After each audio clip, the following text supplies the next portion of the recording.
Hey everybody, indie author Martin Parise here with What Did You Read This Week Wednesday? Sorry I skipped last week, I had a lot going on. Operation Audacity, Battletech novel by Blaine Lee Pardoe. I'm assuming I'm pronouncing that correct because I'm assuming it's just phonetic. So, give you a good look at the cover here.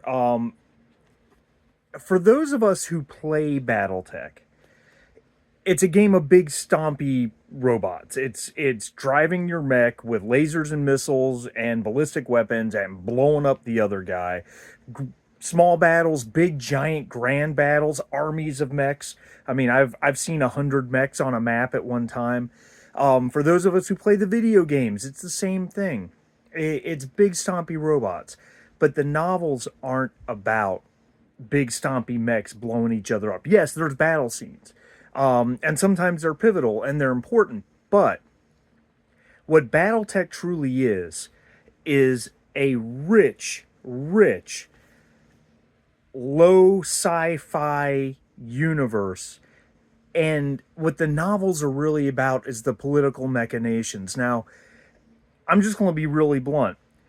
10, 12 years before George R. R. Martin released Game of Thrones, FASA invented Battletech. And they created a universe with 3, 4, 500 years of rich history. The Great Intersphere Houses, the Star League, the Exodus, the Return of the Clans, the different succession wars in between, the constant political maneuverings. Operation Audacity is about the continued FedCom civil war in the 3060s. Very, very well written. It has to do with one of the Jade Falcon incursions during that FedCom civil war.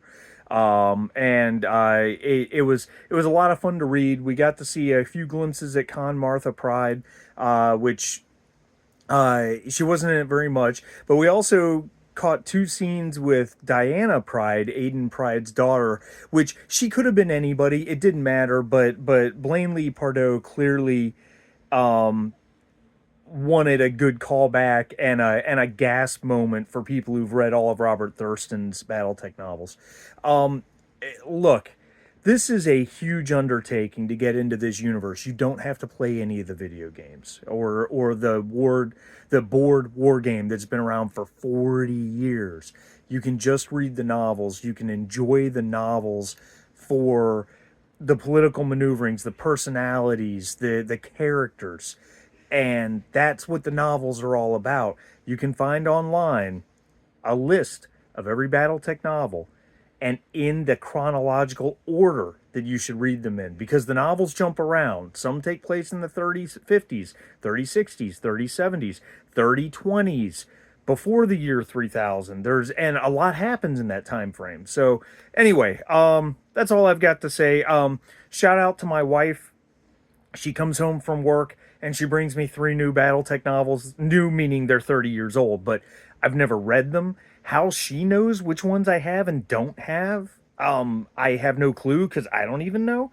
But anyway, thanks a lot, guys. We'll see you next week.